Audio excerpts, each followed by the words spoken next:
The mother has restricted this man's parenting time since his birth. The court will not turn him into a sperm donor. It's not going to happen. In any event, the law basically says it is presumed to be in the best interest of a child to continue a relationship with both parents, and that you each are supposed to have a right to see these children. It's more paramount the children's right to know and get to know the parents, and parenting time must be ordered in a methodology to get that parenting time and the parents to know the children and the children to know the parents. You both have a constitutional right to parenting time, and to be a parent, the children have a constitutional right to know, a state right to know both of you. I will note that I reviewed 4 days of hearings, a total of 5.5 hours worth of testimony. There was only one exhibit that was entered. That exhibit were pictures from Mr. Tenhur of his relationship with the children.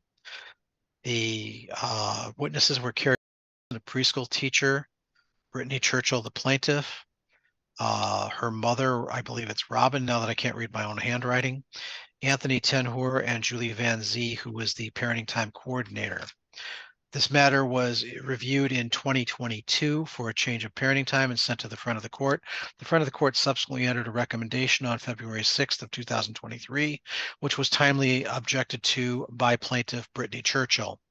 At that point in time, several hearings have been scheduled and adjourned, and we've held several. The first hearing in this matter was on June 3rd, and we've had several hearings afterwards, some adjourned and some didn't happen, or I don't believe the court adjourned any of them. There were requests by one party or the other. But at this point in time, I'm going to note that I made a mistake in the initial statement. After I reviewed the statute, I indicated that legal custody was on the table. It is not. No one argued for it. No one asked for it. There was no testimony to it. So the court will not touch that. Statutorily, the legal custody stays with the mother. By court order, physical custody is with the mother. And I must find before I make any orders that the custodial environment must be reviewed. At this point in time, the physical custodial environment is with the mother. There is no question as to that, Mr. Tenhor. And I will get into some reasonings about that. The court does not necessarily have to review any of the 12 best interest factors then, because custody is not in dispute. It's a parenting time dispute. Therefore, the parenting time factors would come into play. I am going to note a couple of the best interest factors, and I'll note why as we proceed. As to the parenting time factors, well, again, there is no clear and convincing evidence and no testimony that would change the physical custodial environment. The existence of any special circumstances or needs of the children, I believe they are vegetarian, but I heard no testimony to say that the father could not handle that. He has had limited time for several months, over 8 months, I believe. I don't believe he's ever had an opportunity to cook for the children, but it's my understanding that is part of his job. He knows how to cook. So I'm assuming he can take care of decent meals for these children and will be given the opportunity to do so. Therefore, that special circumstance is not a valid reason against him, and it holds to neither party. Obviously, mother has been dealing with that issue throughout the children's lives. The children are not of nursing age. We have a 7-year-old and 2 5-year-old identical twins. The likelihood of abuse or neglect of the child during any parenting time, there is no indication.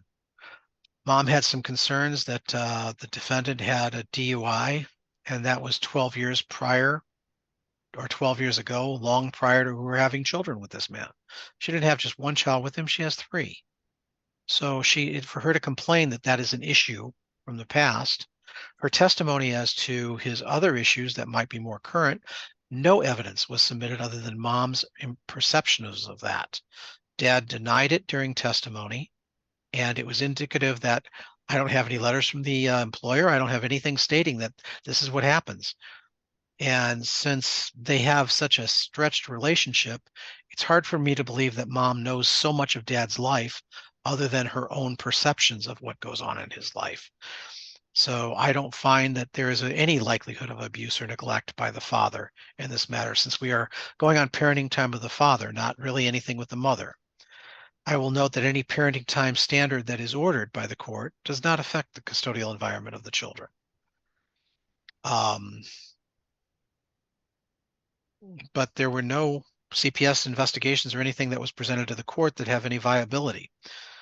Um, a reasonable likelihood of abuse of a parent resulting in exercise of parenting time. Again, there is no evidence that there was abuse between the two parties. Disagreements, yes. Not liking each other, yes. Not trusting each other, definitively. I will note that Miss Churchill has basically prevented the father from being a father since the birth of these children. From her own testimony, she never really let him alone with the kids from birth. She never allowed him to become a father. She never allowed him to learn how to be a father. You can't set this up and then blame the other side for its consequences. That's not allowable in the law. You don't get to kill your parents and come to court and blame and throw yourself on the mercy of the court for being an orphan.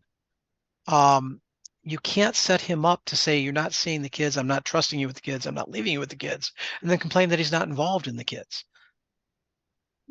The fact that he was gone for a year, from testimony, I could kind of understand the frustration of the only time you get to see the kids is if it's under your control, ma'am. That kind of control is going to push somebody away. I'm still not giving him any credibility because he did go away for a year. But still, there was also a year that he was fighting for this and has been, and it's been delayed by the court and by adjournments and by other things. So some of that is everybody's responsibility, not just his. But in that time, he also has gotten married and has children living with him, and there are no CPS reports there. There's no complaint and no testimony that there's any problems there. The inconvenience to and burdensome impact or effect of the child traveling to and from parenting time, that is a problem. It is a 55-minute drive. The mother has been taking on all of that transportation. That will no longer be. It's going to be split between the parties. Mom chose to take on that responsibility, so some of it may still be hers, but I'm also making the responsibility of the fathers from here on out. And I'm going to deal with that in how I allocate how the parenting time goes. Whether a parent can reasonably be expected to exercise parenting time in accordance with the court order, I have no doubt that once granted, Mr. Tenhoer will exercise every time that's been granted, unless there is a work emergency or something of that nature. Whether the parent has frequently failed to exercise any reasonable parenting time, I've heard no just walking away from parenting time other than that year that he walked away. So no, I don't find that he would fail to exercise parenting time if granted unless there's an emergency or a work-related problem, of which I would ask that there be a 24-hour notification that I'm sorry I can't make it. Whether the parent is frequently, I just dealt with that one. The threatened or actual detention of the child and the intent to retain or conceal the child. So far, the factors have been pretty well even. This one does go against the mother. The detention is not just the removal of the child or the hiding of the child. It is the restriction of the child. As noted in a previous finding, the mother has restricted this man's parenting time since his birth. The court will not turn him into a sperm donor. It's not going to happen.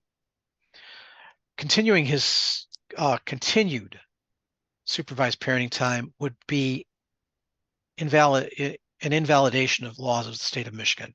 It is presumed to be in the best interest of these children. He is no danger to these children. You complained at first that he didn't know the children. There are pictures indicating he does. There was a time period he was gone. I will note that he has a home. He has a place for them to be. It is not perfect. Mom has a great place for them to be. I'm not sure who she lives with other than the three children. I know that her mother and father are very involved. I don't know if she lives with them or not. There was no testimony as to that. I did meet with the children. I met with them in their individual bedrooms. They are very great children. They are very nice, but the court has grave concerns about how they talk about their father. Really grave concerns. And it goes to a potential interference or just an ability of the mother to not effectuate the father as to being a father. Some of the things those children said were problematic. There are other words I would prefer to use, but no, they're indicative of a parent that is not facilitating a relationship with the other parent. That violates the inherent rights of the children not to have either parent disparaged by either party or third parties. I am gravely concerned about the ability of the mother to make sure that the father becomes a father. You chose him, not me. And sir, don't complain about her either. You chose her. So I have concerns about her facilitating this, and under the threat or actual detention, the detention would be the inability to facilitate that relationship. So at this point, I do find that there is no clear and convincing evidence. There is not even a preponderance of the evidence to prevent the father from having normalized parenting time. Now, that doesn't happen automatically. Some judges would just say, look, next weekend he gets every other weekend starting next weekend. We're not going to do that. This court works in the best interest of the children. So let me see if I can move this. I know the father tried to get the children to meet his current wife, which should have easily been done. Again, the warning that was given to you on June 3rd was, you control this or I will have to. I gave you the opportunity, and it's been more than a year, and this should have only taken 6 months. So there will be 4 Saturdays with no supervision, although I'm going to alter that just slightly because I've been thinking about this for the past 2 days. My initial note said 4 Saturdays with 2 hours of no supervision. That first time, I'm going to allow the supervisor to be there to help facilitate the meeting of the stepmother with the children, Mr. Tenhor, and possibly the step siblings. These people need to meet. So let's do that first one with the supervisor. Pursuant to Tiedemann versus Tiedemann, the court speaks through its written orders. This is going to take a few days to write that order. This order will begin parenting time of this nature. It'll stay supervised until this parenting time begins by my verbal order, which will take the same effect as a written order pursuant to Tiedemann versus Tiedemann. And that would be the first Saturday will be on the 15th because I want some time so that the kids are prepared. That first Saturday would be the 2 hours. Mom will drop them off and mom will pick them up for these first 4 Saturdays. The supervisor may be there to help facilitate the meeting of the stepmother and or step siblings. Then there will be 3 Saturdays of 2. Again, mother is driving these first 4 sessions just to see how the 2 hours go. And understand, these children are going to balk. They're not going to do I'm not expecting them to do perfectly. This is a new situation and a situation in which I think they have no doubt been told will be awful. Then there will be 4 straight Saturdays in a row. So this is 8 Saturdays now. The time will increase to 4 hours. The mother will drop off during those 4 Saturdays. The father will take them to the mother's home at the end of his time. So at the end of 4 hours, so you're going to basically get 3 hours with the children. That last hour will be spent driving the children back to the mother. Okay.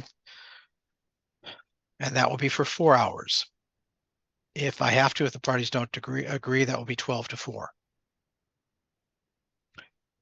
Then there will be 4 Saturdays of 8 hours, generally 10 to 6. But if the parties agree to other times, that would be perfect. Again, mom will drop off, dad will return.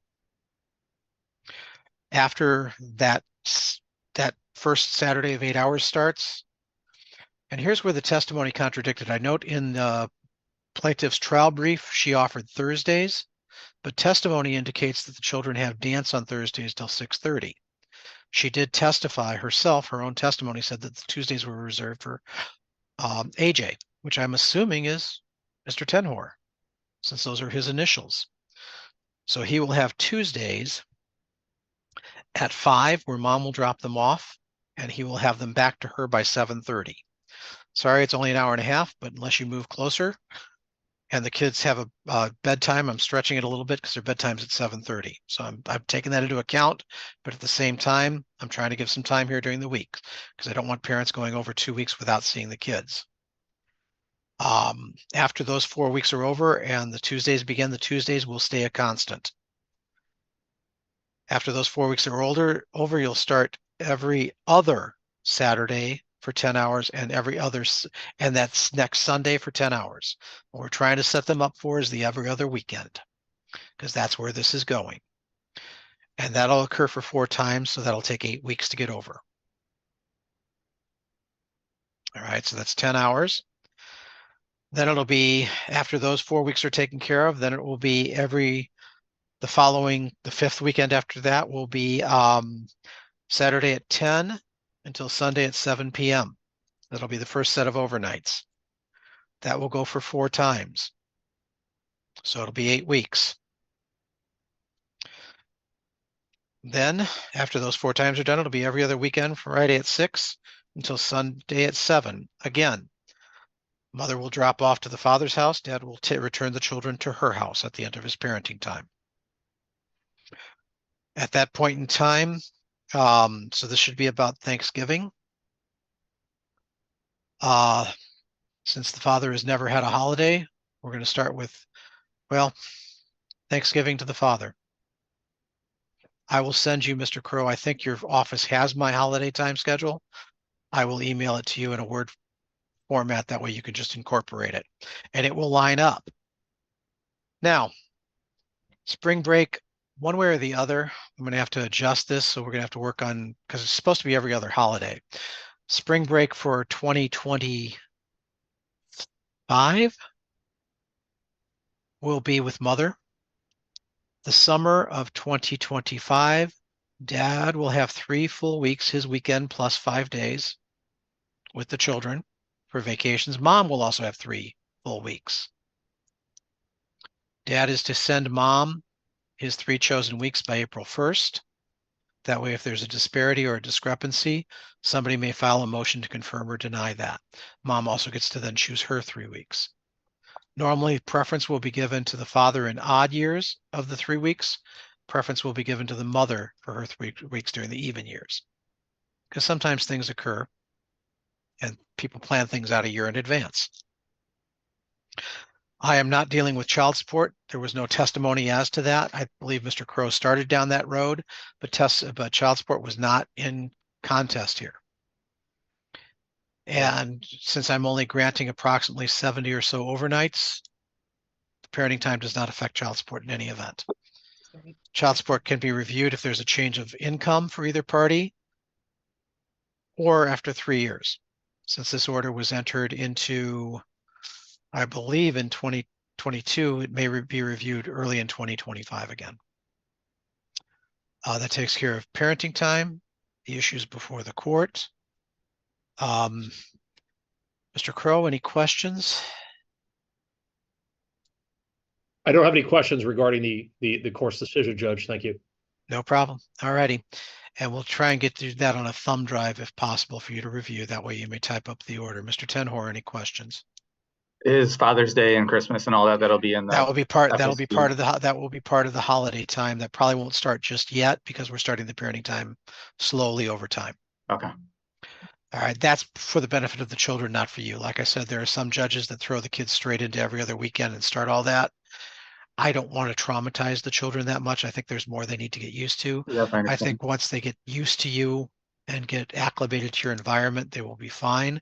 You can expect them to balk a little bit, Miss Tenhor. Sorry. Yeah. But you know, I have other comments that I will make that I will reserve if necessary for any future hearings.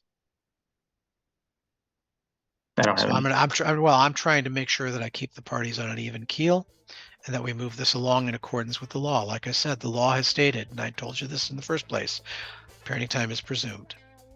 You control this or I will have to. I'm trying to control this as a soft landing